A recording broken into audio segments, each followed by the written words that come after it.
Une des choses qui revient beaucoup lorsqu'on prêche la grâce, lorsqu'on prêche la bonté de Dieu, l'amour de Dieu, c'est mais et si la personne pêche? Vous allez voir qu'on fait toujours référence au péché. Le péché est vraiment ancré dans la conscience des uns et des autres. Donc il faudrait qu'on puisse véritablement éclairer cet aspect du pardon des péchés afin que vous ayez l'assurance de votre salut. Gloire à Dieu. Une des choses les plus difficiles en ce qui concerne accepter une vérité, c'est qu'on a déjà notre vérité en nous. C'est pourquoi Paul dit une des choses les plus difficiles, le combat spirituel, c'est quoi? C'est de renverser les forteresses, renverser les pensées qu'on avait déjà. C'est pourquoi vous allez voir les gens qui ont une facilité de croissance spirituelle, ce sont les gens qui n'ont pas trop duré dans la religion. Et ceux qui ont duré dans la religion, c'est difficile parce que les idées sont déjà bien établies en eux. Pour les renverser, ça peut prendre du temps. Donc c'est pourquoi il est important de pouvoir suivre les enseignements. Gloire à Dieu. Les gens ont tendance à dire que vous parlez trop de l'amour, de la bonté de Dieu, mais vous ne parlez pas du péché, vous ne parlez pas de la sanctification. Dites-moi, on fera la promotion du quoi? De la maladie ou du remède? C'est mieux de parler du remède.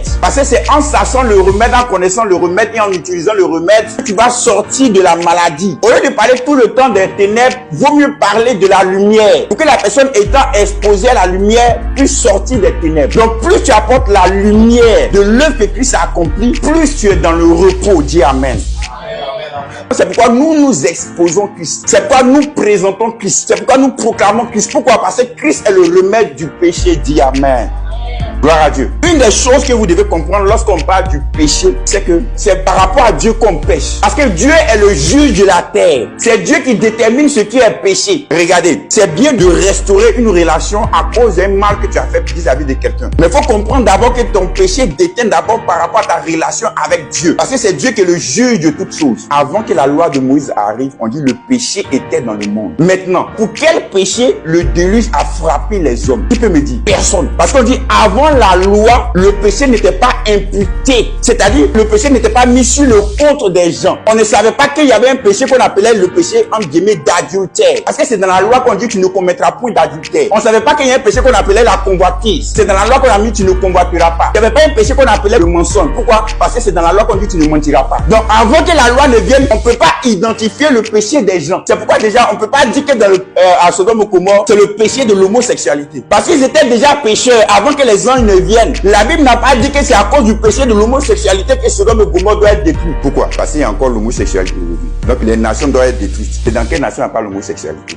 Donc, normalement, toutes les nations doivent être détruites. Quand quelqu'un, on dit, il est justifié, quelqu'un a été déclaré juste, c'est-à-dire quelqu'un a été pardonné de ses péchés. Dieu ne peut pas te déclarer juste si tu n'as pas pardonné de tes péchés. Donc, Abraham était justifié par la foi en la parole que Dieu lui a donnée. Donc, Abraham a été pardonné de ses péchés. Si tu regardes tes actions pour te définir, tu vas toujours te sentir misérable. Tu vas toujours te sentir inférieur. Tu auras toujours le complexe d'infériorité. La justice de Dieu, c'est la capacité de se tenir dans la présence de Dieu sans culpabilité, condamnation et peur. Sans se sentir coupable. Sans se dire, il faut d'abord que je confesse mes péchés. Si tu rentres dans la présence, c'est parce qu'il t'a déjà permis de pouvoir entrer dans sa présence en pardonnant tes péchés. Si tu n'as pas encore la compréhension de ta justification en Christ, il te sera difficile d'avoir des prières efficaces. Le terrain du combat spirituel, c'est où? Ce sont les pensées. Tout se passe là. C'est pourquoi l'enseignement est important. Pourquoi? Pour renouveler ta pensée. Plus tu vois Dieu comme il est véritablement, plus tu te verras comme tu es véritablement en Dieu. Parce que quelqu'un ne commet pas d'adultère, parce que quelqu'un ne fait pas de fornication, parce que quelqu'un ne fume pas, il ne se drogue pas, il ne ment pas, on dit non, lui il est saint, lui il est juste. Mais aux yeux de Dieu, c'est plus que ça. Dieu lui voit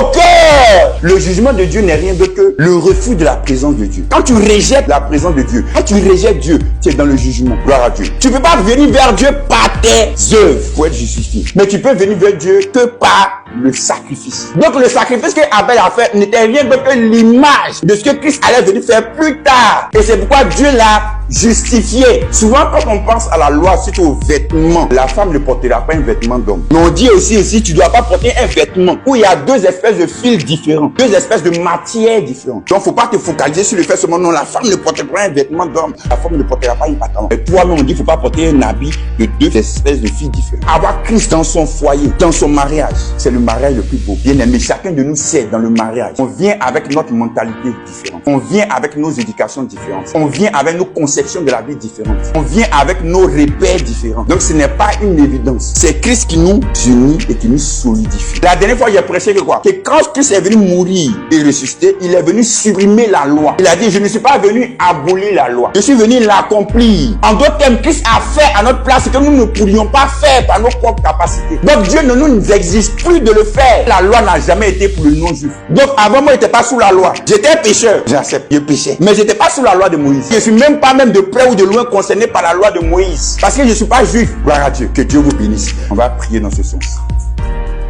Tu vas dire, Père, donne-moi de continuer à grandir dans la connaissance. Donne-moi de continuer à grandir dans la connaissance. Afin que je sois encore de plus en plus établi dans ta parole. Ce message s'adressait à toi qui m'écoutes, à toi qui suis le don que Dieu a mis en toi. Dieu veut que tu le mettes au service des autres. Si tu regardes aux circonstances de la vie, pour ne pas te lancer dans un projet que Dieu t'a inspiré, que Dieu t'a mis à cœur, pour ne pas manifester quelque chose que Dieu a mis en toi, si tu regardes aux circonstances de la vie, tu ne feras jamais. En d'autres termes, n'attends pas obligatoirement que les conditions soient idéales pour entreprendre quelque chose, pour faire quelque chose. N'attends pas les conditions idéales, sinon tu ne feras jamais. Parce que les circonstances vont toujours te sembler